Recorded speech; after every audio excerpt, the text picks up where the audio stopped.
آئیے بڑھتے ہیں آیت نمبر 9 کی طرف۔ اللہ تعالیٰ فرماتے ہیں وَلَا تَكْسِبُ كُلُّ نَفْسٍ إِلَّا عَلَيْهَا وَلَا تَزِرُ وَازِرَةٌ وِزْرَ أُخْرَى۔ ترجمہ،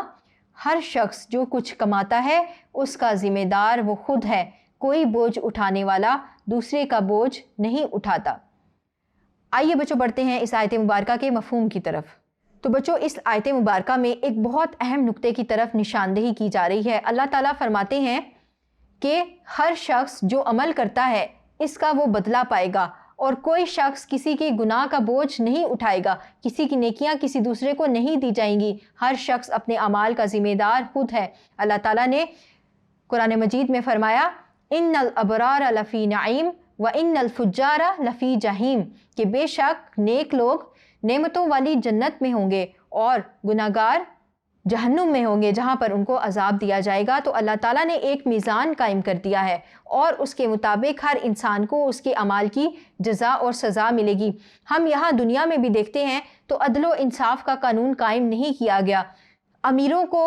عہدیداروں کو چھوڑ دیا جاتا ہے، غریبوں مفلسوں کو سزائیں دی جاتی ہیں۔ تو اللہ تعالیٰ فرماتے ہیں کہ روز قیامت ایسا انصاف قائم ہوگا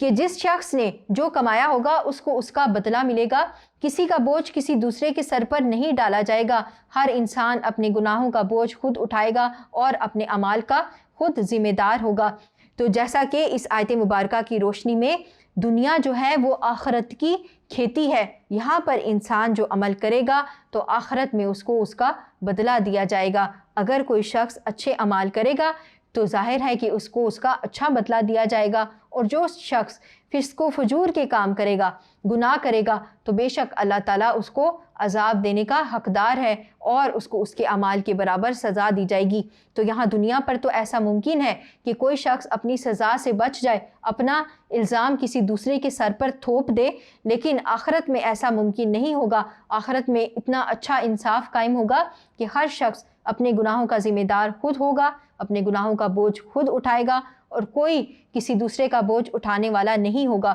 وہ ایسا ہیبتناک دن ہوگا کہ اللہ تعالیٰ اس کے بارے میں فرماتے ہیں کہ اس دن ہر شخص دوسرے سے لا تعلقی کا اظہار کرے گا، یہاں تک کہ اس دن والدین اپنی اولاد کو پہچاننے سے انکار کر دیں گے، اولاد اپنے والدین کو پہچاننے سے انکار کر دیں گے، اور اسی طرح سے کوئی دنیا میں کتنا ہی اچھا دوست ہوگا اور اس دن وہ انکار کر دے گا اس کو پہچاننے سے، اور یہاں تک کہ ایک شخص یہ بھی چاہے گا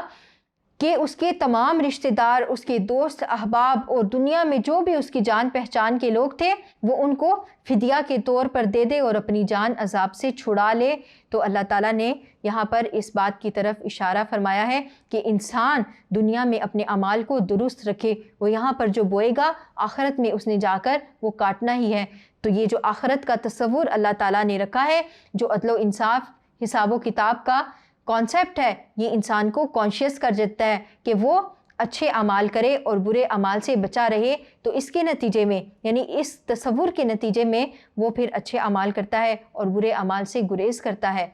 تو یہ تھا بچوں اس آیت مبارکہ کا مفہوم۔ آئیے بڑھتے ہیں اگلی آیت مبارکہ کی طرف۔